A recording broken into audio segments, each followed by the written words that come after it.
For Washington, D.C. police, they've implemented a more aggressive strategy to cut back on the crime and the drug deals that have been going on in the city. But one of their main goals is to tackle crime and drug deals that have been taking place at local universities such as Howard.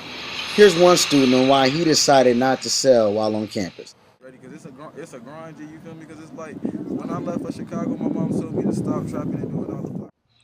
I had a chance to travel inside one of the dorms and ask a popular student about why drug use and drug dealing is so popular, especially on Howard's campus. I mean, it's college. Like drugs is life here for real. Like that's just everyday life. From going to class, from eating food. You know, drugs is there. And drugs always gonna be here. You know, people want it. It's a want for that. So people want it. People gonna have it. That's basically it. I spoke with another student on why he feels certain drugs, in particular marijuana, should be made legal. I mean, yeah, I feel like marijuana should be legal so you can prevent students from getting kicked out of school. Because sometimes it's stressful. Sometimes students need it. So, yeah, I feel like it should be legal. That same student explained to me why he felt that marijuana could actually be good and helpful to students. I think so. It could definitely help the students out. It could hurt you as well. You just got to, know your limitations. Of course. I've never seen no one OD on weed. No one has ever killed their family all their lives. I asked the students how they felt about the harsh consequences that students who deal or use drugs face when caught. I mean, I can say everybody deserves a second chance, but I mean, there always is the dangers with doing that, with selling drugs on campus and trying to live that lifestyle. But I mean, I really can't say what I would want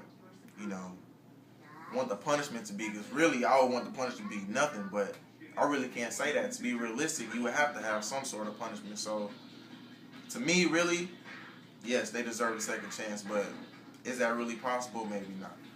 They should definitely get a second chance. If anything, they shouldn't even, get in trouble for it in the first place, to be honest with you. But I just think it should be legal in general. So. Year after year, D.C. residents are complaining about the rising number of drug dealers that they're seeing move into the neighborhoods, be it from the local college kids or just from the D.C. locals themselves.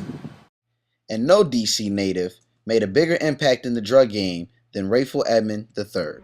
In some ways, he's like the Babe Ruth of crack dealers. Rayful Edmond III, the biggest drug dealer in the history of Washington, D.C., sold some $300 million a year worth of cocaine and crack. Edmond also made waves in the district in the late 80s when he struck up an unorthodox relationship with then Georgetown superstar Alonzo Mourning. This eventually led to a sit-down between Thompson and Edmond, where Thompson then asked Edmond to stay away from his Georgetown players. But it is the lifestyle that is glorified by some of today's biggest artists. Sound, I'm so special. Sound boy burial. This my Wayne Perry flow. Don't know nothing about Wayne Perry though. District of Columbia. Guns on your tumblers. The Wayne Perry that rapper Jay-Z was referring to was a notorious DC drug lord and hitman for none other than Alberto Martinez, pictured here, also known as Alpo, who gained notoriety when rapper Cameron portrayed his life in a 2002 film entitled Paid in Full. I'm not gonna let that slide. I'ma handle it. So I dig into my pocket, all my money spent. So I'm still gonna be the king.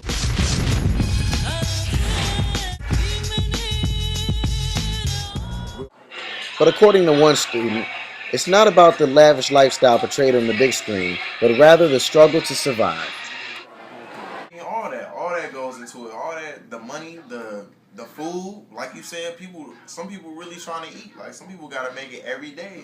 College is expensive. College takes a lot of money, man. Some people trying to get from one meal to the next. So you never know. Like it's different with everybody. It's really different situations with everybody and how people feel and how people been living and how people live life to life,